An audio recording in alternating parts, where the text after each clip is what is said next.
Welcome Android peeps, my name is Jayce, and today we answer your submitted questions. Right from how to protect yourself from Android viruses to when the S4 will get 4.4 KitKat. Here we go. With authority. Caelum asks, is it possible to get a virus just from browsing on my phone or downloading an image? Yes, but not in the way that you mentioned. You see, some people have you fearing like an evil virus is waiting around every corner, but in reality, viruses have not spread on mobile devices the way they once did on PCs, largely because no one operating system dominates the mobile devices like they did in the PC era. So Caelum, you can bravely enjoy your I Can Has cheeseburger photos of kittens without fear. But let's talk about where some real dangers lie, shall we? Number 1, sharing SD cards with your friends. That's like sharing heroin needles. You have no idea where that SD card has been. That SD card could have corrupted files passed on to your phone. Big no-no. Don't do it. Number 2, syncing your device with someone else's computer or a public computer. Similar to sharing SD cards, that's where corrupted files can be easily transferred to your phone. Another big no-no. Number 3 is the most common way people corrupt their phones, and that is by downloading apps from illegitimate sources. So, if you think you found a great source to get Angry Birds for free, think again, don't do it. You only want to download apps from legitimate sources like the Google Play Store, the Amazon App Store, that kind of thing. The best thing all of you should do right now is go to the Google Play Store and download the Lookout app.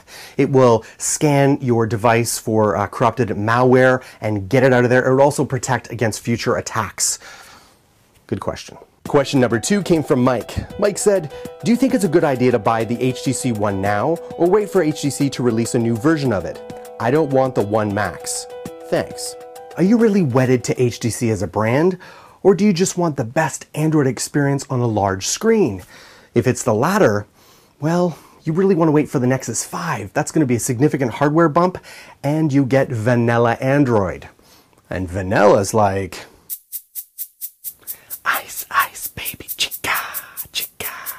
Question number 3 came from Ali. Ali said, I want to switch to Android from my iPhone. What phone should I buy?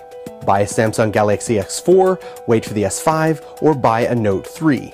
That really depends on how you use your phone. If user experience is a priority for you, I can't really recommend Samsung here at all. I would recommend the Moto X. They are far kinder to the average user, and it's been a big hit. But if you're a geek like me, and you lust after the S4's 4 cores, then do yourself a favor and buy the S4 from the Google Play Store if your country is eligible for it, and save yourself from Samsung's bloatware. Question number 4 comes from Emiliano. Emiliano asks, I've heard that performance on a phone decreases after rooting or by installing a custom ROM. Is this correct? First, we should give a word to the wise. Rooting your phone carries with it real risks.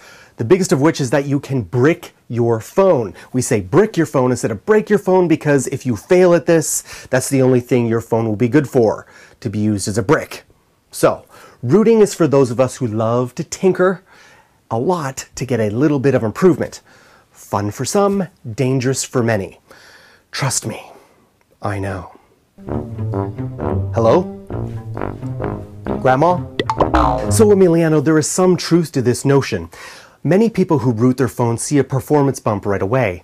Some see no change whatsoever. But in many cases, the phone will decrease in performance over time because rooting your phone makes it more vulnerable to malware attacks. So, why root your phone at all, you say? Well, because many of us like to tweak and tinker and optimize our phones so it's right just for me. Question number 5 comes from Mattias. Mattias says, will Samsung Galaxy S4 get Android 4.4? Yes, eventually. TouchWiz is considered such a top-heavy user experience that it would greatly benefit from 4.4 KitKat. But hey, 4.3 just dropped this week, so we have a lot of waiting to do.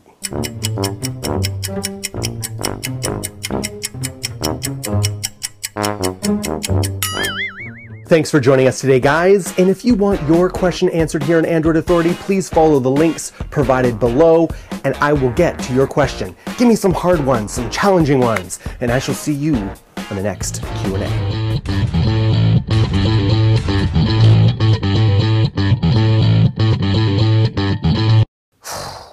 God, I'm getting horrible reception everywhere.